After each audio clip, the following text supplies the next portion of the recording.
සුබ දවසක් ඔබ සියලු දෙනාටම. අපි අද පෙරටුගාමී සමාජවාදී පක්ෂයේ ලෙස විශේෂයෙන් මේ මාධ්‍ය හමුව කැඳෙව්වේ ඊයේ දවස අද දවස වෙනකොට මතුවලා තියෙන ඊටාම බරපතල තත්ත්වයන් ප්‍රමාණයක් තියෙනවා ලංකාවේ දේශපාලනේ. දැන් ඊයේ දවස 13 වෙනිදා දවස තමයි පළවාහන ලැබූ ජනාධිපතිවරයා ගෝඨාභය රාජපක්ෂ සිය දූරයෙන් ඉල්ලා අස්වීමේ ලිපිය එවනවා කියලා කියපු දවස.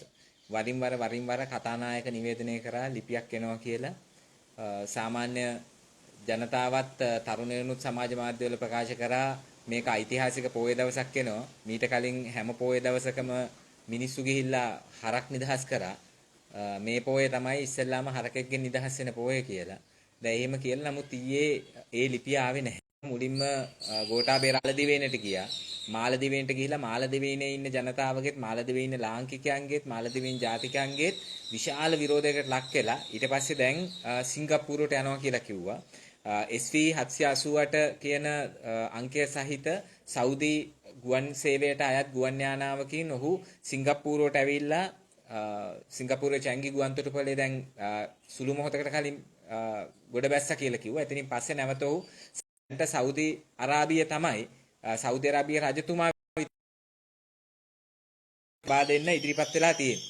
එතකොට දැන් මේක රාජපක්ෂලාගේ අමුතු එකක් නෙවෙයි. රාජපක්ෂලාගේ මුළු පාලන කාලය පුරාම 2005න් පටන් ගත්ත මුළු පාලන කාලය පුරාම දහස් ගණන් මිනිසුන්ට දසදහස් ගණන් මිනිසුන්ට දේශපාලන රැකවරණ ඉල්ලගෙන සරණාගතයෝ විදිහට ලෝකෙ පුරා යන්න සිද්ධ වුණා. දැන් රාජපක්ෂ කෙනෙක්ට එහෙම යන්න උනාට පස්සේ තමයි ඒක ගොඩක් අය කතා කරන්නේ. හැබැයි රාජපක්ෂලා නිසා කී දෙනෙකුට මේ විදිහට සරණාගතයෝ විදිහට ලෝකෙ වටේ ඇවිදින්න සිද්ධ වුණාද දේශපාලන රැකවරණයක් තියෙන රටක් හොයාගෙන.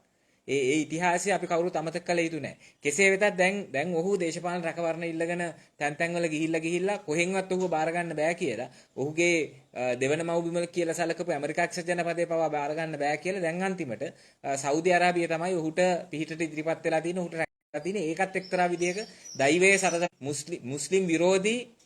මුස්ලිම් විරෝධී ප්‍රචාරක කටයුතු කරහා ජනාධිපතිවරයා වෙච්ච පුද්ගලෙක් අවසානයේදී ඔහුට ඉතින් ප්‍රශ්න තියෙන්නේ ගෝඨාභය රාජපක්ෂගේ ජනාධිපතිවරණයේ ප්‍රධාන තේමාවක් විදිහට සටහන් පාඨයක් විදිහට තිබුණේ ඉන්න රටක් දෙනවා කියලා. දැන් ඉන්න රටක් දෙනවා කියලා පොරොන්දු වෙලා ආපු ජනාධිපති අන්තිමට එයාට ඉන්න රටකුත් නැහැ. එයා අපිට ඉන්න රටකුත් නැති කරලා දැම්මා. දැන් මේ රට සම්පූර්ණයෙන් රටේ ආර්ථිකය, දේශපාලනය, සමාජය විනාශ කරලා දාලා දැවන්ත අරාජිකත්වයක් නිර්මාණය කරලා ඔහු රටෙන් පැනලා ගිහිල්ලා තියෙනවා. දැන් මේ පැනලා ගියාට පස්සෙත් අවම වශයෙන් මේ වෙනකල් නිල වශයෙන් ඉල්ලා අස්වීමේ ලිපිය එවලා නැහැ. දැන් ඔහු ඉල්ලා අස්වීමේ ලිපිය අරගෙන හෙට මෙහෙට ඇවිද ඉන්නවා. ඉල්ලා අස්වීමේ ලිපිය නැහැ. ලිපිය මේ වෙනකල් එව්වේ නැහැ. දැන් ඔක්කොමලා මේ ලියුමක් දිහා බලාගෙන ඉන්නවා. මේ තරම් ලංකාවේ මිනිස්සු ලියුමක් වෙනකල් බලාගෙන හිටපු ඉතිහාසයක් නැහැ වගේ. මේක තමයි ලංකාවේ වැඩිපුරම කතා වෙච්ච ලියුම් දෙක අතරින් එක ලියුමක් මේ. එකක් තියෙනවා අර ගම්පෙරළියේ නන්දට දුන්න ලියුම. දෙවෙනි එක මෙයාගේ ලියුම. ඔය ලියුම් දෙක තමයි දැන් මේ ජනප්‍රියම ලියුම් දෙක බවට පත් වෙලා තියෙන්නේ. මේ ලියුම තවම නැහැ. තවම ඉල්ලා අස්වීම බාර දුන්නේ නැහැ. ඒ නිසා මෙතන බරපතල කුමන්ත්‍රණයක් තියෙනවද කියලා සැකයක් තියෙනවා. ඔහු ඉල්ලා අස්වෙන්නේ නැතුව. ඔහු දිගටම විදේශගත වෙලා ඉන්න ගමන් රනිල් වික්‍රමසිංහව දිගු කාලයක් තිස්සේ වැඩ බලන ජනාධිපති කරගෙන දේශපාලන පරිගැනීම් කරන්න, මර්ධනයන් කරන්න, ලංකාවේ ප්‍රජාතන්ත්‍රවාදී අයිතීන් හකුලවන්න කැසකවනවාද කියන ප්‍රශ්නේ මතුවලා තියෙනවා. අංක 1ටම ගෝඨාභය රාජපක්ෂ වහාම ඉල්ලා අස්වේ යුතුයි නිල වශයෙන්. ඔහුගේ තවත් අස් වෙන්න දෙයක් නැහැ. ඔහු එලවලා තියෙන්නේ. ඔහු ආස් කරලා තියෙන. ඔහු තවදුරටත් ලංකාවේ ජනාධිපති නෙමෙයි. මේ ලංකාවේ මිලියන් 22ක ජනගහනය කිසි කෙනෙක් ඔහු ජනාධිපති කියලා පිළිගන්නේ නැහැ. දැන් අඩුම ගානේ ඔහු පිළි අරගෙන ඔහු ජනාධිපති නෙමෙයි කියලා ලියුම දීලා ඉවරලා මේක ඉවරක් කරගත යුතු තියෙනවා. මොකද ඒක නිල වශයෙන් නීතිමය වශයෙන් ඔහුගේ ලියුම දීම අවශ්‍ය නිසා. එහෙම නැතුව ඔහු ජනාධිපති ඔය ලියුම දුන්නත් නැතත් ඔහු ජනාධිපති නෙමෙයි. නමුත් ඔහු ලියුම දිය යුතු තියෙනවා ඉදිරි නීතිමය කටයුතු සඳහා. මොකද ගොඩාක් කට්ටිය ව්‍යවස්ථාවකින් නිසා ව්‍යවස්ථාවට ලියුම ඕන වෙලා තියෙනවා. එහෙනම් ලියුම දීලා දාන්න කියලා කියන්නේ. ලියුම දීලා දාන්න. දැන් ඒකෙත් හරි විහිළුවක් තියෙන්නේ. ඒ කියන්නේ දැන් සමහර අය ඉන්නවා මේ රනිල්ගේ යාළුවෝ ඉවරේ රටේ ඉන්නකොට ඒගොල්ලන්ට ව්‍යවස්ථාව වැඩක් නැහැ. මොකක් හරි විදිහට ඒගොල්ලන්ගේ යාළු ජනාධිපති කෙනෙක් ආවට පස්සේ ඒගොල්ලන්ට එකපාරටම මතක් වෙනවා මේ ව්‍යවස්ථාව, නීතිය, එක දේවල් මතක් වෙන්න පටන් ගන්නවා. ඉතින් මොන නීතියක්වත් මේකේ නැහැ. එහෙම නීතියක් තියෙනවා නම් ඔය ගෝඨාභයලා, මහින්දලා, බැසිල්ලා, රනිල්ලා ඔක්කොම ඉන්නෝනේ හිරේ. නීතියක් තිබ්බනම් ඔක්කොමලා ඉන්නෝනේ හිරේ. දැන් අමුතුවෙන් නීතිය ස්ථාපිත කරන්න වෙලා තියෙන්නේ මේ ඒගොල්ලෝ ජනාධිපති වෙනවද අගමැති වෙනවද කියන එකේ නෙමෙයි, ඉල්ලාස් වෙනවද කියන එකේ නෙමෙයි නීතිය ව්‍යවස්ථාව ස්ථාපිත කරන්න වෙලා තියෙන්නේ. රනිල් වික්‍රමසිංහ වැඩ බලන ජනාධිපති වෙලා ඉන්නවා. නීතියෙන් හරියට ගියා නම් එහෙම මහ බැංකුව වංචාව සම්බන්ධ ඔහු හිරේ. දැන් ඔහු අර නහයෙන් අඬන්නේ හිටියේ මට තිබුණ එක ගෑයි ඒකේ ගිනි තිබ්බා කියලා. ඒක ඊටාම කනගාටුදායක සිද්ධියක්. ඒක අපි හෙලා දකිනවා. ඒක නරකයි. ඒක නොවිය යුතු දෙයක්. කාගේ වුණත් නිවසක් ගිනි තැවීම නොවිය යුතු දෙයක්. හැබැයි රනිල් වික්‍රමසිංහ ඇවිල්ලා මේ මට තිබුණ එක ගෑයි කියලා නහයෙන් අඬද්දී අපිට මතක් වෙන එක තමයි ඉතින් අපිටත් තිබුණ එක මහ බැංකුව. මේ රටේ ලක්ෂ 22 ලක්ෂ 220ක් ජනතාවට අපි ඔක්කොටම එක මහ බැංකුවයි තිබුණේ. ඒ තිබුණේ එකම මහ බැංකුව තමයි කඩලා විනාශ කරලා දැම්මේ. රනිල් වික්‍රමසිංහ. දැන් ඇවිල්ලා නහයෙන් ගන්නනවා එක ගෑයි තිබ්බේ කියලා. අපි කාටත් එක ගෑයි කිව්වේ. ඉතින් ඒ නිසා මෙතන තාම බරපතල ප්‍රශ්නයක් තියෙනවා. එක පැත්තකින් ගෝඨාභය ඉල්ලාසීම ලියුම දීලා නැහැ.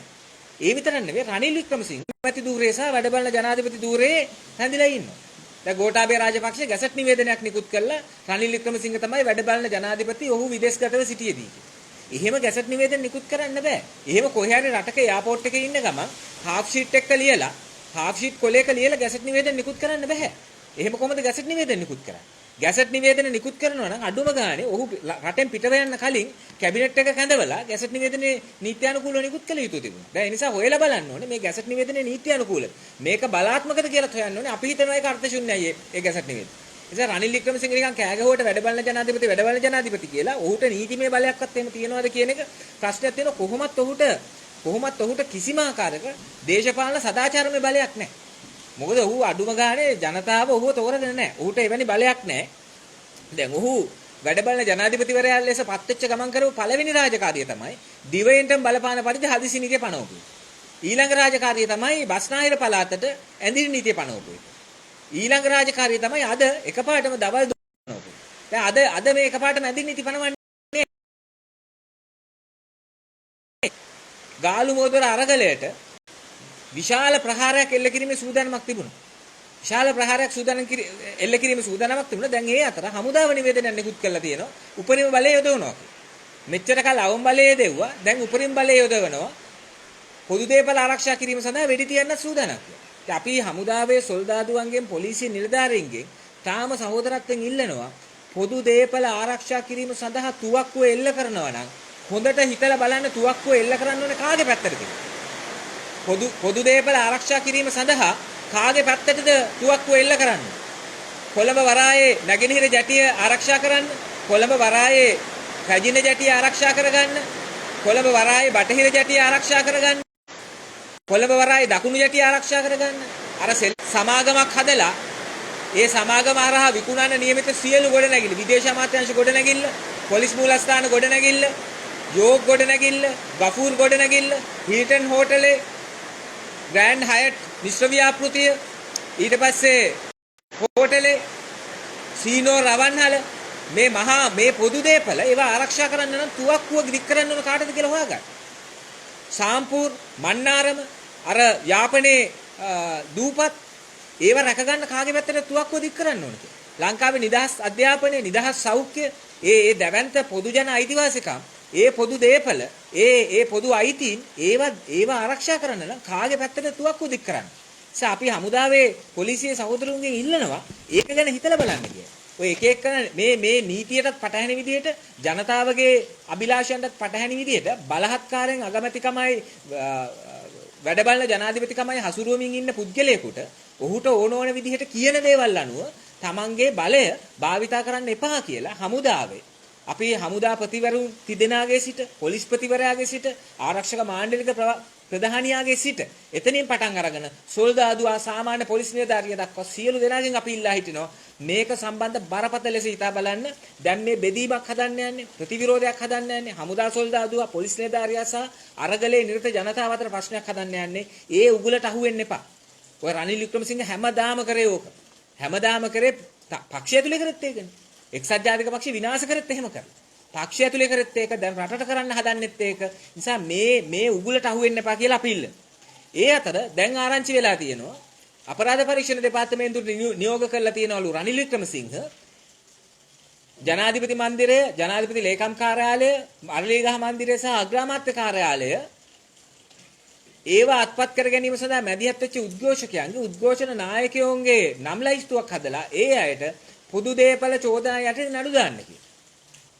පොදු දේපල චෝදනා යටතේ නඩු දානවා නම් ඉස්සෙල්ලා නඩුව දාන්න රනිල් වික්‍රමසිංහ. මොකද ශ්‍රී ලංකා මහ බැංකුව අපිට තියෙන ලොකු පොදු දේපලක්. ඒක විනාශ කරපු කෙනාට නඩු දාන්න. ඒක නිසා දැන් මේ ප්‍රශ්නේ තාම පැහැදිලි රනිල් මේ කරන්න හදන්නේ මොකද්ද කියලා. රනිල් මේ කරන්න හදන්නේ දැවැන්ත ලේ වැගිරීමකට මේ සූදානම්. රනිල්ට අපිට කියන්න තියෙන මෙච්චරයි. ඔයා 83 දී ඇති වෙන්න ලේ හැලුවා. ඔයා 88 දී 89 දී ඇති වෙන්න ලේ හැලුවා. 2022 දී ලේ හලන්න ලෑස්ති වෙන්න එපා. ඒ ලේ හැලිල්ලට ඔයාට ඉඩ දෙන්න අපි ලෑස්තිත් නැහැ. රනිල් වික්‍රමසිංහට තියෙන ලේ හැලීමේ ඊටාම දුර්දාන්ත සහ අඳුරු දැන් වර්තමානයේත් ගලප්ප ගන්න යන්න එපා. මිස්ටර් ක්ලීන් ප්‍රජාතන්ත්‍රවාදී ලිබරල් රනිල් කියකී හිටපු කෙනා අතුරුදහන් වෙලා එක පාටම බටලන්දේ රනිල් මතුවෙච්ච හැටි අපි දැක්කා. එහෙම තමයි බලය ආවට පස්සේ වියරුවෙන් වගේ හැසිරෙන්නේ. ඒ නිසා දැන් එක පිස්සෙක්ගෙන් මිදුණ අමාරුවෙන් තව පිස්සෙක්ගෙන් පීඩාවටපත් වෙන්න ඕනේ නැහැ ජනතාව. ඒ නිසා රනිල් වික්‍රමසිංහ අයින් වෙන්න ඕනේ. අපිට වාර්තා වුණා අද උදේ වෙනකොට පාර්ලිමේන්තුවේ පක්ෂ නායක රැස්වීමේදී තීරණයක් අරන් තියෙනවා කියලා සියලුම පක්ෂ එකතු වෙච්ච සර්වපාක්ෂික අන්තර්කාලීන ආණ්ඩුවක් හදනවා. ඒකේ අගමැතිවරයා නම් කරලා තියෙනවා. ඒ අගමැතිවරයාව හෙට උදේට ප්‍රකාශ කරනවා කියලා. ඒ නිසා විලිලැජ්ජ නැතුව ඔය පුටිය බලෙන් läගලා ඉන්නේ නැතුව පාර්ලිමේන්තුවේ සියලු පක්ෂ ඒකමතිකව තීරණය කරලා තියෙනවා නම් කවුරු හරි කෙනෙක්ව අගමැති කරන්න. ඒ කවුරු වුණත් ඔයා බහැලා යන්න ඉස්සෙල්ලා බහැලා යන්න. මොකද ඊයේ පක්ෂ නායක රැස්වීමේ සියලු පක්ෂ ඒකමතික තීරණයක් ගත්තා. රනිල් වික්‍රමසිංහ ඉල්ලා සිටිය යුතුයි කියලා. ත්‍රිවිධ හමුදාපතිවරු පොලිස්පතිවරයා ඇතුළු ඒ ආරක්ෂක අංශවල අය පක්ෂ නායක රැස්වීමෙන් ඉල්ලලා තිබුණා පාර්ලිමේන්තුව විසින් ඔවුන්ට නියෝග පනවන්න කියලා. ඔවුන් එහෙම කියන්නේ අර වැඩ බලන ජනාධිපතිවරයා ලෙස කරගත්ත බෝඩ් ඇලි එල්ලගත්ත පුද්ගලයා ආරක්ෂක හමුදා සහ පොලිසිය ඔහුගේ නියෝග පිළිගතාව කොහොමත් ඔහුව පිළිගන්නේ නැහැ. ඒ නිසා විහිළුවක් වෙන්නේ නැතුව තමන්ගේ බල උමතුව විසින් රටේ ලේ ගංගා ගලා යන්න ඉඩ තියන්නේ නැතුව බැහැලා යන්න. හිතාගෙන ඉන්නව නම් ඇඳිරි නීති හදිසි නීති දාලා මේක බේරන්න ඒව කරන්න බෑ. දැන් මේ උද්ඝෝෂකයන්ට ජනතාවට ෆැසිස්ට් කියලා කියනවා. ජනතාවට ෆැසිස්ට්වාදීන් කියලා කියනවා රනිල් වික්‍රමසිංහ. රනිල් වික්‍රමසිංහගේ භාවිතාව තමයි ඉතාම හොඳින් ෆැසිස්ට් කියන්නේ මොකද්ද කියලා පෙන්නලා තියෙන්නේ. ෆැසිස්ට් පන්නයේ පාලනයක් කියන්නේ ෆැසිස්ට් පන්නයේ මැදිහත් වීමක් කියන්නේ මොකද්ද කියලා රනිල් වික්‍රමසිංහ තමයි පෙන්නලා තියෙන්නේ. අර ගොඩාක් පොත් ගැන කිව්වනේ පුස්තකාලේ ගෙදර තිබ්බ. අර පොත් තිබ්බා මේ පොත් තිබ්බා කියලා. ඒ එක පොතක්වත් තිබ්බේ නැද්ද දන්නේ ෆැසිස්ට්වාදය කියන්නේ මොකද්ද කියලා ඉගෙන ගන්න පොත. දැන් මේ පාරට බහැලා තමන්ගේ අයිතිවාසිකම් වෙනුවෙන් අරගල කරන ජනතාවට ෆැසිස්ට් කියලා කියන්න එක්කෝ එයා ඒ ෆැසිස්ට්වාදය ගැන පොත් කියවලානේ අපි පොතක් අරන් දෙන්නම් ෆැසිස්ට්වාදය ගැන. රනිල් වික්‍රමසිංහට කියවයි. ඒ නිසා ජනතාවට ෆැසිස්ට් ලේබලේ අලවලා ජනතාව මර්ධනය කරන්න ඉඩ බය ගැන්විලි වලට ඕවට අපිට බය හිතෙන්නේ නැහැ. එල්ල ñවපව් ගාද්දී ඒවට අපිට බය හිතෙන්නේ නැහැ. ඒකට ජනතාවට ගත්ති මාලාව පහුගිය ජූලි 5 වෙනිදා ගෝල් ෆේස් ප්‍රකාශනයේ නමින් අරගල කරුවන් විසින් පක්ෂයට වෙනම යෝජනාවලියක් තියෙනවා. යෝජනාවලියක් තිබියදී ඒ අරගලයේ විසින් ඉදිරිපත් කළ තියෙන යෝජනාවලිය අපි පිළිගන්නවා. දැන් පසුගියදා දවස් දෙකකට කලින් කොළඹ මහජන පුස්තකාලයේදී සියලු දේශපාලන පක්ෂ එකතු වෙච්ච වෙලාවේ සියලුම දේශපාලන පක්ෂ කිව්වා එකට එකඟයි කියලා. එකඟ නම් දැන් කරන්න තියෙන්නේ ඒ සම්මුතිය ගහම. ඒ හැදෙන සර්වපාක්ෂික ආණ්ඩුව, ඒ එන අගමැතිවරයා, ඒ එන නව ජනාධිපතිවරයා, ඒ සියලු දෙනා මේ සම්මුතියට එකඟ වෙමු. ජනතාවත් සමග සම්මුතියකට එළඹෙමු. අපි කැමති මේ අරගලේ නිරත ජනතාව ඔවුන් යම් එක දේශපාලන පක්ෂයක් එළවලා තව දේශපාලන පක්ෂයක් බලයට ගේන්න නෙමෙයි අරගලේ කරේ. දේශපාලන පක්ෂ සමහර අය මේක ඇතුලේ එක එක බල ක්‍රීඩා කරා. සමහර අය උත්සාහ කරේ මේ අරගලේ පාවිච්චි කරලා Tamanට බලය ගන්න. සමහර අය උත්සාහ කරේ මේ අරගලය පාවිච්චි කරලා Tamanගේ ඡන්ද සංඛ්‍යාව වැඩි කරගෙන ඉක්මනට මැතිවරණයක් ගෙන්නගෙන කොහොම හරි පාර්ලිමේන්තුවට රිංග ගන්න. හැබැයි අරගලේ නිරත ජනතාවට ඊට වඩා පුළුල් ආර්ථික, දේශපාලන, සමාජ, සංස්කෘතික ඌමනාවන් තිබුණා. ඒවා සඳහා තමයි දැන් ඇතිවිය යුතු තියෙන්නේ. අපි කැමති වඩාත් මේ තොරව එකතු වෙලා ජනතාව කරපු අරගලේ දුර්දාන්ත පාලකයෙක්ව ඒකාධිපතියෙක්ව එලවලා මේ ගත්ත ජයග්‍රහණයෙන් පසු හැදෙන ආණ්ඩුවේ අගමැතිකම් ජනාධිපතිකම් යම් ආකාරයක විශේෂයෙන් ජනාධිපතිවරයා බවට දේශපාලන වශයෙන් පක්ෂයකට ලොකුවට නැති ඒ පක්ෂවල දේශපාලන ව්‍යාපෘති වල නැති මධ්‍යස්ථ පුද්ගලයෙක් වෙනවා නම් අපි කැමතියි. හැබැයි කවුරු ආවක්, කවුරු ජනාධිපති වුණත්, කවුරු අගමැති වුණත් ස්ථිරසාර වශයෙන්ම මේ අරගලේ නිරත ජනතාවත් සමග සම්මුතියක් ඇති කරගත යුතුමයි. ඒ ජනතා බලය අපි බලාපොරොත්තු වෙනවා දින කිහිපයක් ඇතුළත ඒ ජනතා බලය සංවිධිතව මහජන කවුන්සිලයක් විදිහට ගොඩනගන්න. දැන්ටමත් ඒක තැන් තැන් වල ගොඩනැගිලා තියෙනවා. ඒ වගේ නියෝජිතයෝ එකතු වෙච්ච කවුන්සිලයක් ගොඩනගන්න අපි බලාපොරොත්තු වෙනවා. ඒක ඇහුවට පස්සේ තමයි රනිල්ගේ කකුල් දෙක වෙවුලන්න පටන් ගන්නේ. ඊට පස්සේ තමයි ෆැසිස් කියලා කෑ ගහන්නේ. ඊට පස්සේ තමයි රනිල් රනිල්ට හිතේශිවන්තව ඉන්න නමුත් ඒක පෙන්න ගන්න බැරුව හිටපු කට්ටිය එකපාරටම අවදි වෙලා වගේ මෙන්න ප්‍රජාතන්ත්‍රවාදී නැති වෙන්න යනවා මේ පෙරටුගාමී එක ප්‍රජාතන්ත්‍රවාදී නැති කරන්න යනවා කියලා කියන ප්‍රජාතන්ත්‍රවාදී මොකක්ද? ප්‍රජාතන්ත්‍රවාදී තමයි බහුතර ජනතාවගේ මතයට ඉඩ දෙන එක. බහුතර මතය වගේම සුළුතර මතයටත් නියෝජනයකට ඉඩ දෙන එක.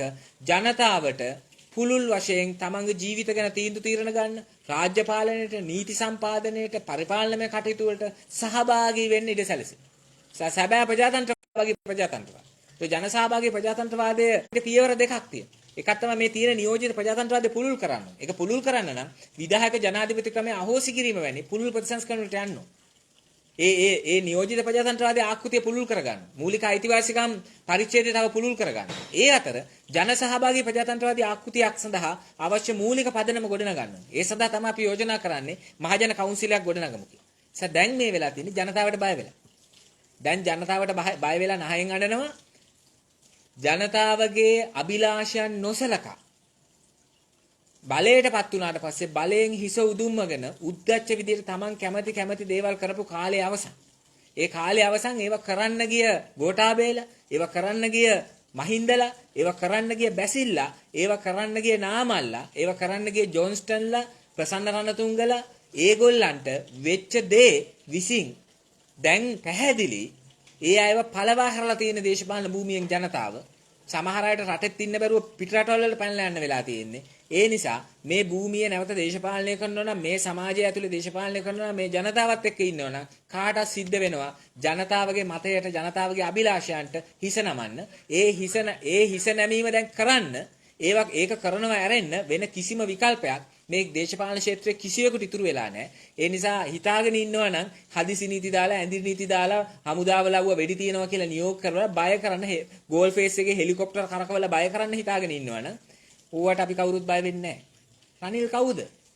ලක්ෂ 69ක් ඡන්ද අරගෙන 3/2කට වැඩි පාර්ලිමේන්තු බලයක් අතේ තියාගෙන තමන් හිටපු හමුදා නිලධාරියෙක් කියලා පාරම් බබා හිටපු ගෝඨාභය රාජපක්ෂ තමයි අඩුම ගානේ පාස්පෝර්ට් එක අරගෙන එළියට යන්න බැරුව එයා ෆෝස් යානයක නැගලා හොරෙන් පැනලා ගියේ. ඒවත් එක්ක හිතාදී රනිල් මොකෙද්ද? රනිල්ට පුළුවන් ද අපේ රටේ මිනිස්සුන්ව බය කරන්න? රනිල් මේ බල උමතුව විසින් බල වියරුවෙන් මේ කරන සෑම දෙයකින්ම වෙන්නේ. දවසක් පාසා, තප්පරයක් පාසා ලේ ගංගා ගලා තියෙන සම්භාවිතාව වැඩි වෙනවා. ඒ නිසා ආපහු රනිල්ට කියන්නේ රනිල්ගේ මැදිහත් වීම සහිත ආණ්ඩු මේ රටේ මුළු ඉතිහාසයක් පුරා අවුරුදු 40ක් තිස්සේ ලේ හැලුවා මේ රටේ. 83 ලේ හැලුවා, 81 සංවර්ධන සභා ඡන්දේ ලේ හැලුවා, 77 මැතිවන්නේ දිනපු ගමන් විශාල වශයෙන් ලේ හැලුවා. අද මහ ලොකුවට විකල්ප මත විසම්මුතිය ගැන බයිලා ගහන රනිල්ලා තමයි 77 මැතිවරණයෙන් පස්සේ විපක්ෂයේ මිනිස්සුන්ව මරලා ගහලා ගෙවල් ගිනි තියලා විනාශ කරා. එතකොට එහෙම කරපු රනිල්ලා දැන් ලෑස්ති වෙනවා නම් ඒ කරපු සෙල්ලම් 77 දී කරපු සෙල්ලම්, 81 දී කරපු සෙල්ලම්, 83 දී කරපු සෙල්ලම්, 88 දී 89 දී කරපු සෙල්ලම් 2022 දී කරන්න ඒව හරියන්නේ නැහැ. ඒවා හරියන්නේ නැහැ මේ પરම්පරාවත් එක්ක. ඒවා කරන්න ලෑස්ති වෙන්න එපා. ඒවා කරන්න ලෑස්ති වෙච්ච කට්ටියට වෙච්ච දේ දැන් දැකලා තියෙන අස්පනා අපිට. ඒ නිසා රනිල් වික්‍රමසිංහගේ පූජානම් කීයේදී ගෝඨායි රනිලුයි දෙන්නම ගෙදර යවලා ගෝඨායි පාලනයක් පවත්වා ගන්න අතුරු ඒකට අවශ්‍ය කරන අන්තර්කාලය ගෙවීම සඳහා සියලු පක්ෂවල සහභාගීත්වයේ සහිත ජනතා අභිලාෂයන් සමග සම්මුතියකට එළඹුණු මහජන සම්මුති ආණ්ඩුවක් ගොඩනැගිය යුතුයි. ඒ ගොඩනැගීම සඳහා ඒක හරහා විතරයි දේශපාලන ස්ථාවරත්වය ගේන්න පුළුවන්. එලෙස දේශපාලන ස්ථාවරත්වය ගෙනීම සහ විශේෂයෙන් පහළ පන්ති ආර්ථික අයිතීන් ආරක්ෂා කිරීම සඳහා අපි පෙරටුගාමී සමාජවාදී පක්ෂයේ ලෙස පෙනී ඉන්නවා.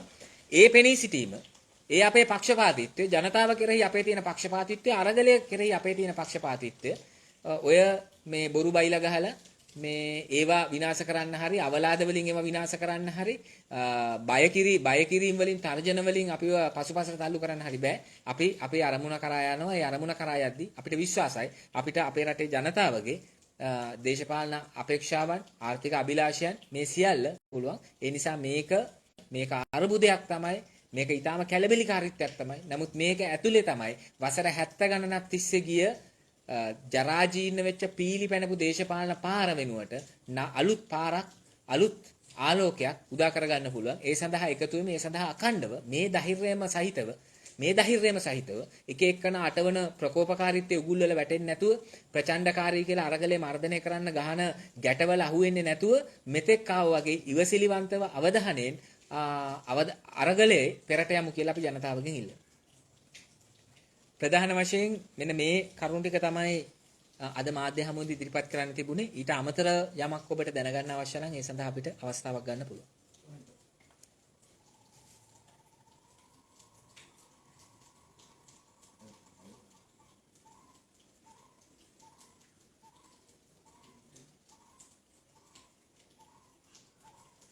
දැන් මේ ඔබතුමන්ලා රනිල් වික්‍රමසිංහට යන්න කියනවා. අපිට කියන බලාපොරොත්තු වෙනවා. අපි අහවලා ජනාධිපති වෙන්න ඕනේ, අහවලා අගමැති වෙන්න ඕනේ කියලා.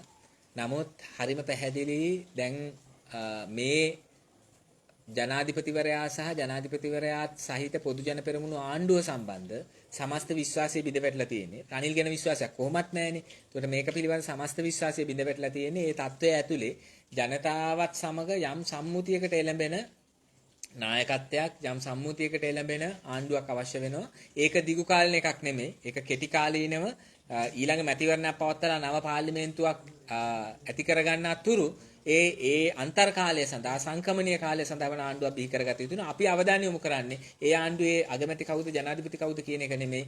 ඒ ආණ්ඩුවේ කැබිනට් මණ්ඩලය කවුද කියන එක ගැන නෙවෙයි. අපි අවධානය යොමු කරන්නේ ඒ ආණ්ඩුවේ කවුරු හිටියත් ඒ ඉන්න අය හරහා ජනතා බලයකින් ඒ අයව අධීක්ෂණය කරමින් නියාමනය කරමින් සංවර්ණයට හා තුලනයට භාජනය කරමින් මේ ජනතා අභිලාෂයන් අරගලේ සටන් පාට ඒව කොහොමද ජනතාවට වාසිදායක දේශපාලනික ප්‍රතිපය ඇතුලේ සිද්ධ වෙච්ච දේවලුත් ව්‍යවස්ථාවට අනුකූලව සිද්ධ වෙච්ච දේවල් නෙමෙයි. ලංකාවේ ජනාධිපතිවරයෙක් ඉවත් කිරීම සඳහා තියෙන ක්‍රම තමයි එක්කෝ යා ඉල්ලාස් වෙන්න ඕනේ. එහෙම නැතිනම් දෝෂාභියෝගයක් ගෙනල්ලා පාර්ලිමේන්තුවේ තුන් සැරයක්ද කොහෙද තුනෙන් දෙකක් ඡන්ද විමසලා ඉවරලා ඉවත් කරන්න ඕනේ. ඒක ලංකාවේ ජනාධිපති කෙනෙක් ඉවත් කරන්න බැරි විදිහට තමයි ව්‍යවස්ථාව හදලා තිබුණේ. හැබැයි එහෙම තිබ්බ ව්‍යවස්ථාවේ ආපු බලගත්ු ජනාධිපතිවරයව ජනතාව ඉවත් කළා දැම්මා. දැන් අද ඔහු ඉල්ලාසිම ලියුම දුන්නත් එකයි නැතත් එකයි ඔහු ඉවත් කළා තියෙන්නේ. ජනතාව ඔහු ඉවත් කරා. පාර්ලිමේන්තුවේ තුනෙන් දෙකක අති දැවැන්ත බලයක් අතේ තියාගෙන හිටපු අගමැති කෙනෙක් හිටියා මහින්ද රාජපක්ෂ කියලා. එයාට ලස්සන්ට එයාට අයින් වෙලා යන්න ඉඩ සැලැස්සුවා. ඒ ව්‍යවස්ථාවට අනුව නීතියට අනුව පාර්ලිමේන්තුවේ ආසන සංඛ්‍යාවෙන් ඒව කරන්න බෑ. කැබිනට් මණ්ඩලයේ දෙසරයක් ඉල්ලා අස්සුවා. ඒව සිද්ධ වුණේ ව්‍යවස්ථාවට අනුව නෙමෙයි. ඉතින් හැමතිස්සෙම ජනතාවගේ බලයක් එන වෙලාවල් වල ලෝකෙ කොහේ වුණත් ආණ්ඩුක්‍රම ව්‍යවස්ථාව රකිමින් ඒකේ රාමුව ඇතුලේ වැඩ කරන නව ආණ්ඩුක්‍රම ව්‍යවස්ථා නිර්මාණය කරන එක තමයි ජනතා අරගලතා කියන්නේ. මේ මොකක් හරි දේව භාෂිතයක් වගේ එකක් නෙමෙයිනේ, දේව වාක්‍යයක් වගේ එකක් එහෙම නෙමෙයිනේ. ඔය කලින් පාර්ලිමේන්තුව වල හිටපු මේ മന്ത്രിවරු ඒ දේශපාලන පක්ෂවල කට්ටිය ඒගොල්ලෝ එකතු වෙලා හදපුවා තියෙන්නේ. ඉතින් ඒවා ජනතාවට වාසිදායක නැත්තම් ඒ ජනතාවට වාසිදායක ලෙස ඒවා වෙනස් කරගන්නත් ජනතාවට වාසිය වැඩි නව නීති නව ආණ්ඩුක්‍රම ව්‍යවස්ථා සම්මත කරගන්නත් ජනතාවට හැකියාවක් තියෙනවා. ඒ නිසා ජනතා බලයේ ඉදිරියේ ඔය ඔක්කොම මේ හිරුදුටු පිණි වගේ විනාශ වෙලා යනවා. වඩා බලගතු වෙන්නේ ජනතාවගේ පරමාධිපත්‍යයේ බලය. ඉතින් ඒක දැන් ව්‍යවස්ථාවෙත් තියෙනවා. වර්තමාන ව්‍යවස්ථාවෙත් ඒක තියෙනවා. මේක ව්‍යවස්ථාවට විරුද්ධවම නෙවෙයි. ව්‍යවස්ථාවෙත් තියෙනවා. ශ්‍රී ලංකා ජනරජයේ පරමාධිපත්‍යයේ බලය ජනතාව සතුවන්නේ ඒ අන්සතු කළ නොහැක්කේ කියලා. දැන් ඒක අන්සතු කරන්න බෑ. ඒක අපි අතේ තියාගන්නවා කියලා ජනතාව තීරණය කරලා තියෙනවා. ඒක ව්‍යවස්ථා විරෝධී නෑ. දැන් ඊයේ දිනේදී පොළොව මන්සන්දියේ තිබ්බ විරෝධතාවයට ඒ කියන්නේ කඳුළු ගෑස් ගැහුවා. ඒ අතරම සාමාන්‍ය මාධ්‍යවේදීන්ට මේ අරගෙන හිටපු පහර දුන්නා. මොකද්ද මේ වෙන්නේ එතකොට? පාර්ලිමේන්තු ගොඩනැගිලි වගේ ක්‍රියාමාර්ගයක් පොදු අරගලයේ විසින් පිළිලක් තිබුණෙත් නෑ. ඇත්තටම අරගලයට සම්බන්ධ ඒ ගාලු මෝදර ක්‍රියාකාරී කමිටුවේ ගාලු මෝදර ගෝල්ෆේස් අරගලකරුවන්ගේ තීරණය තිබුණේ මේ වන විට අත්පත් කරගෙන සිටි ගොඩනැගිලිත් නැවත බාර දෙන්න. ඇත්තටම අද උදෑසන ඔවුන් ජනාධිපති මන්දිරය අග්‍රාමාත්‍ය ලේකම් කාර්යාලය ජනාධිපති ලේකම් කාර්යාලය අරලියගහ මන්දිරය ඇතුළු ඒ රජයේ ගොඩනැගිලි නැවත බාර දුන්නා. මොකද මේ ගොඩනැගිලි අල්ලගෙන ඉන්න එකක් නෙමෙයි අරගලය කියලා කියන්නේ. ගොඩනැගිල්ලක් අල්ලන්න සිද්ධ වෙන්න පුළුවන් කොයි හරි මොහොතක. එකපාරට මේකෙන් එළියට එන්න බැරි වෙන්නත් පුළුවන්. නමුත් ගොඩනැගිලි ඇල්ලීම නෙමෙයි වැඩි. අනිත් එක පාර්ලිමේන්තුව අල්ලන්නේ මොකටද? ඒකේ දේශපාලන ප්‍රශ්නයක්ම තියෙනවා. මේ වෙලාවේ ඇත්තටම කරන්න ඕනේ පාර්ලිමේන්තුව ඉක්මනින් කැඳවලා මේ නීති විරෝධී ජනාධිපතිවරයා සහ අගමැතිවරයා වෙනුවට වෙනත් දෙදෙනෙක් පත් කර ගැනීම සඳහා අවශ්‍ය කරන පියවර ගත යුතු තියෙනවා. රනිල් වික්‍රමසිංහගේ උපාය මාර්ගය තමයි පාර්ලිමේන්තුව රැස් වෙන්න ඉඩ නොදී පාර්ලිමේන්තුව රැස් කරන්න වෙනවා മന്ത്രിවරුන්ගේ ජීවිත කියලා පාර්ලිමේන්තුව රැස් කරන්න ඉඩ නොදී තමන්ගේ නීති විරෝධී, සදාචාර විරෝධී, ජනමතයට විරුද්ධ, සමාජ විරෝධී වැඩබලන ජනාධිපතිකම දිගටම පවත්වාගෙන යෑම රනිල් වික්‍රමසිංහගේ ක්‍රියාමාර්ගය. ඒක අරගලයේ ක්‍රියාමාර්ගය නෙමෙයි. අරගලයේ කිසිම ක්‍රියාමාර්ගයක් ගත්තේ නැහැ රනිල් වික්‍රමසිංහට වාසි වෙන එක. ඒ කියන්නේ රනිල්ට දිගටම වැඩබලන ජනාධිපතිකමයි අගමැතිකමයි ඔක්කොම අරගෙන ওই විදිහට ඉන්න පුළුවන් විදිහට පාර්ලිමේන්තුව නිෂ්ක්‍රිය කරන තීරණයක් අරගලයේ ගත්තේ නැහැ. සමහර දේශපාලන පක්ෂවලට ඇති තමන්ගේ දේශපාලන න්‍යායපත්‍ර, සමහර පුද්ගලයන්ට ඇති තමන්ට කැපිලා පෙනෙන ඌමනාව, ඒ අයට ඇති ඉදිරියේදී ජනප්‍රිය වෙලා ඡන්දෙ ඉල්ලන ඌමනාවල්, එක එක ඌමනාවල් තියන අය පොල්දුව මංසන්දේදී එකතු වෙලා උද්ඝෝෂණයක් කරන්න නැති ඒකෙදි ඇත්තටම මේකේ වෙච්ච ක්‍රියාවලිය ඒ පාර්ලිමේන්තුව වටලනවා, පාර්ලිමේන්තුව නිෂ්ක්‍රීය කරනවා කියලා ඒ ගත්ත දේශපාලන තීරණේ වැරදි විතරක් නෙවෙයි. ඒක විසින් දැවැන්ත අරාජිකත්වයක් රට තුළ ඇති කරන්න නියමිතයි. ඒක රනිල් වික්‍රමසිංහගේ වැඩසටහන, ඒ ගෝඨාභය රාජපක්ෂගේ වැඩසටහන, ඒ ගෝඨාභය රාජපක්ෂගේ රනිල් වික්‍රමසිංහගේ සහ ඒ දෙන්නම නූල් සූත්‍ර වගේ රූකඩ වගේ නටවමින් ඉන්න බැසිල් රාජපක්ෂගේ වැඩපිළිවෙල ක්‍රියාත්මක කරන එක නෙමෙයි. එක පැත්තකින් මානුෂික විදිහට පහර දීලා තිබුණා. ඔවුන් ලව්වා පහර කාගෙන තිබුණා. වෙඩි තැබීම සඳහා ප්‍රචණ්ඩකාරීව හැසිරලා තිබුණා. ඔබ දන්නවා අරගලේ එහෙම කළේ නැහැ කවදා. එහෙම කළේ නැහැ. හමුදාව පොලිසියට පහර දුන්නේ නැහැ. එහෙම පහර දීම් කළේ නැහැ. යකඩ පොළු වලින් ගැහුවේ නැහැ. ඒ විතරක් නෙවෙයි පුළුවන් තරම් හානි අවම කරගන්න ක්‍රියා කරා මිසක ප්‍රචණ්ඩකාරීත්වය ඇවිලෙන්නේ නැහැ. එතකොට එවැනි ක්‍රියාමාර්ගය තනුනා. ඒ විතරක් නෙවෙයි තුවක්කුවක් උදුරගෙන ගියා කියලා චෝදනා එල්ල වෙලා තියෙනවා. දැන් මේක හරි භයානකයි. දැන් කොහේ හරි තැනක ওই තුවක්කුවෙන් මොකක් හරි වෙඩි තියලා කියන්න පුළුවන් මේ අරගල කරුවන් ගත්ත තුවක්කුවෙන් තමයි ඔක කළේ කියලා. ඒ නිසා මේ එතන පොල්දුව මන්සන්දියේ උද්ඝෝෂණය කරපු අය, ඒ උද්ඝෝෂණය සංවිධානය කරපු අය, ඒකේ ජනතාවගේ හැඟීම අපිට තේරුම් ගන්න පුළුවන්. ජනතාව ඊටාම විශාල පීඩනයක ඉන්නවා. ඒ පීඩනයේ ඉස්සරහා මේ සියලු ව්‍යුහයන් ගැන විශ්වාසය බිඳවැටලා දෙනවා. ඒ නිසා ජනතාව වෙනවා. නමුත් ඒවට නායකත්වය දුන්න අය මේ කරුණු පාලනය කරගන්න අසමත් වීම ඉතාම බරපතල ප්‍රශ්නයක්. ඒ කියන්නේ ඒක දේශපාලනයේ ප්‍රශ්න විතරක් නෙමෙයි. එතන තිබුණු සමහර ක්‍රියාමාර්ග පාලනය කරගන්න බැරි වීම බරපතල ප්‍රශ්නයක්. ඒ ප්‍රශ්නය නිසා ඇතිවෙච්ච අවමානය එල්ලවිය යුතු නෑ. මොකද ඔවුන් සමාජ මාධ්‍යවල සජීවීව එමින් ඊයේ ප්‍රකාශ කරා, ඊයේ රාත්‍රී වෙනකොට ගාලු මුදර කමිටුව ඒකාබද්ධව ප්‍රකාශ කරා කිසිම කෙනෙක් පාර්ලිමේන්තුව අසලේ ඉන්න එපා, ඔක්කොමලා ගාලු මුදරට එන්න කියලා. ඒ නිසා මේක එවැනි දේවල් වෙන්න පුළුවන්. ඒවා පාලනය කිරීම සඳහා වන ක්‍රියාමාර්ගයකට යනුනේ අපි ජනතාවගෙන් ඉල්ලනවා, පොල්දුව මන්සන්දියට එකතු වෙච්ච ජනතාව විතර නෙමෙයි හැම දෙනාගෙන්ම අපි ඉල්ලනවා ප්‍රකෝප කරලා සිද්ධිය ඇති කරවලා ඒවා පාවිච්චි කරලා අරගලේ මර්ධනය කරන්න ගහන දහං ගැටවලට අහු වෙන්න එපා. ඒවට අහු වෙන්න එපා. ඉවසිල්ලෙන් වැඩ කරන්න. දැන් එතකොට මාධ්‍යවේදීන්ට පහර දීම, මාධ්‍යවේදීන්ට පහර දුන්න, සිවිල් වැසියන්ට පහර දුන්න, මාර්ගයේ ගමන් ගත්ත පොදු බස් රථවලට පහර දුන්න, දියතුවේනේ පොදු දේපල වලට හානි කරා. එතකොට මේක හානි කරේ එතකොට කවුද? ඒ ප්‍රශ්නේ තියෙන්නේ මෙහෙමයි. දැනට තියෙන්නේ ඊටාම දැවැන්ත ආතතියක් නේ හැදිලා තියෙන්නේ. ඇවිල්ලා තියෙන ආර්ථික අර්බුදය, දේශපාලන අර්බුදය. දැන් මේ මාස ගාණක් තිස්සේ ගෝටගෝ හෝම් කියලා මිනිස්සු කෑ ගහනවා. ගෝටගෝ හෝම් කියලා හැම ගමක්, නියං ගමක්, ගෙයක්, දොරක් හැම මිනිස්සු කෑ ගහනවා. ගහක් ගලක් ගන්න මිනිස්සු කෑ ගහනවා ගෝටගෝ හෝම් කියලා දැන් මාස ගාණක් තිස්සේ. ඒ දෙද්දි යන්නේ නැහැ. තාන බල්ලෙක් වුණත් ගෝ කිව්වම යනවා.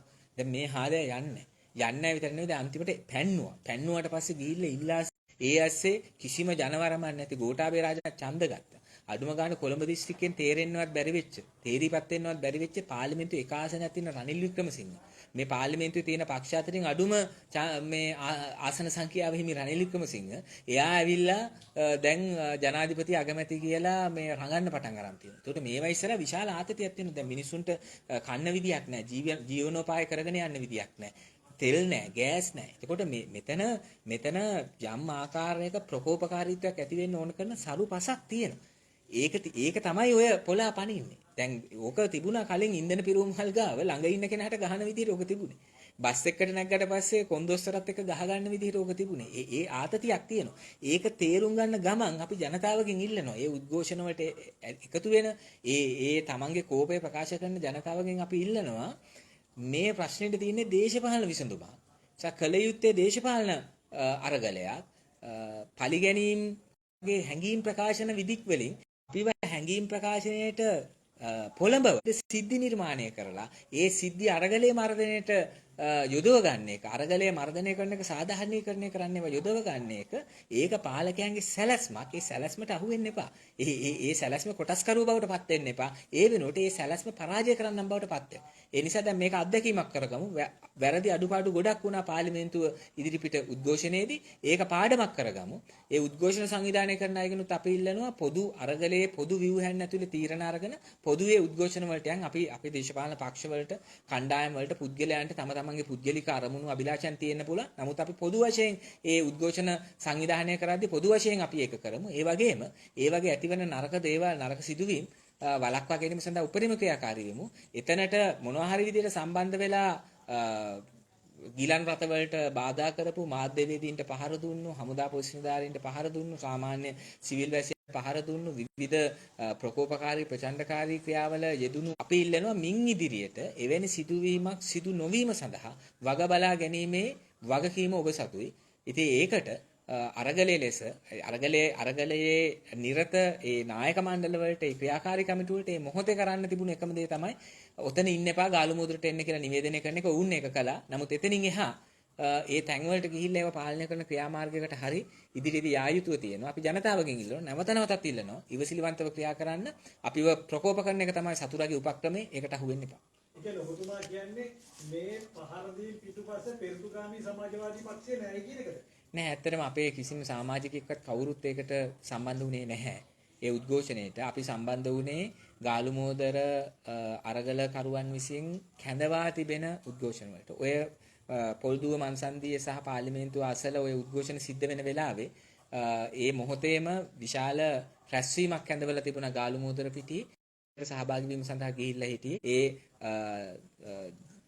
ගෝඨාභය රාජපක්ෂ එළවා දැමීම සැමරීමේ සහ රනිල් වික්‍රමසිංහ ව්‍යාජ අගමැතිවරයාට සහ ව්‍යාජ වැඩබලන ජනාධිපතිවරයාට දුරෙන් ඉවත් වන ලෙස බලකිරීමේ රැස්වීම.